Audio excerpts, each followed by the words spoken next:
আসসালামু আলাইকুম। আজকে তৈরি করছি প্যানকেক।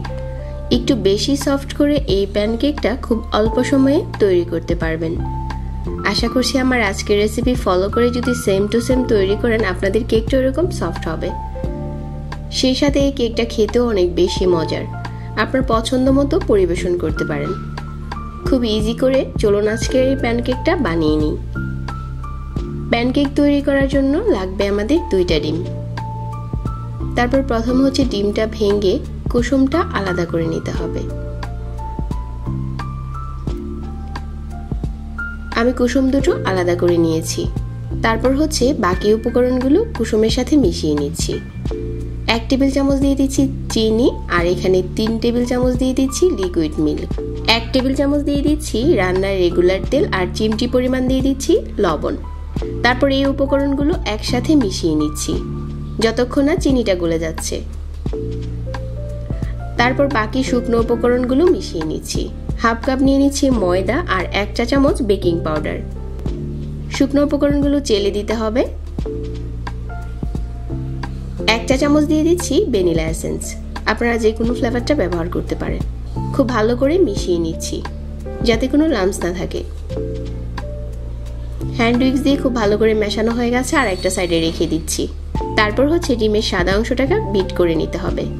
আমি একটা ইলেকট্রিক বিটার দিয়ে বিট করে নিচ্ছি, আর 2 টেবিল চামচ চিনি এখানে দিয়ে দিচ্ছি। একটা ইলেকট্রিক বিটার দিয়ে বিট করে নিতে হবে, আর 2 টেবিল চামচ চিনি অল্প অল্প করে দিয়ে মিশিয়ে নিতে হবে। চিনিটা একবারে দেওয়া যাবে না, সাদা অংশটা ফুম হতে হতে চিনিটা মিশিয়ে নিতে হবে। তো ডিমের সাদা অংশটা এখন ফুম হয়ে গেছে। যখন এরকম থিক হয়ে যাবে ওই পর্যায়ে হচ্ছে বিট করা বন্ধ করে দিতে হবে। এখন এই ডিমের ফুমটা যে আগে থেকে ময়দার মিশ্রণটা মাখিয়ে রেখেছিলাম ওটার সাথে মিশিয়ে নিচ্ছি। অল্প অল্প করে দিতে হবে আর মেশাতে হবে। এই সময় কিন্তু খুব তাড়াহুড়া করা যাবে না, অল্প অল্প করে দিয়ে মিশিয়ে নিতে হবে হালকা হাতে। তারপর কেক তৈরি করার জন্য চুলায় আমি একটা ননস্টিকের তাওয়া বসিয়ে দিয়েছি, আর 1 চামচ তেল দিয়ে টিস্যু দিয়ে খুব ভালো করে মুছে নিয়েছি। এখন প্যানকেকগুলো যেই সাইজ করে তৈরি করবেন ওরকম করে দিয়ে দিতে হবে প্যানে। কিছুক্ষণ পরেই দেখা যাবে যে ফুলে অনেকটাই উঁচু হয়ে গেছে।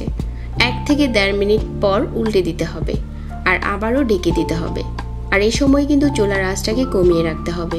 বেশি আঁচে যদি আমরা প্যানকেকগুলো তৈরি করতে যাই তাহলে নিচে খুব কালার চলে আসবে, আর সেই সাথে পুড়েও যেতে পারে। এজন্য অবশ্যই চুলার আঁচ কমিয়ে তারপর প্যানকেকগুলো তৈরি করতে হবে। তো আমার এখানে সবগুলো প্যানকেক বানানো হয়ে গেছে। এখন আপনি চাইলে এই প্যানকেকের উপরে পাউডার সুগার, সেই সাথে বাটার বা হানি দিয়ে পরিবেশন করতে পারেন।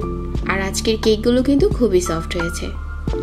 আশা করছি আমার প্রতিদিনের মতো আজকের এই প্যানকেকের রেসিপিও ভালো লেগেছে।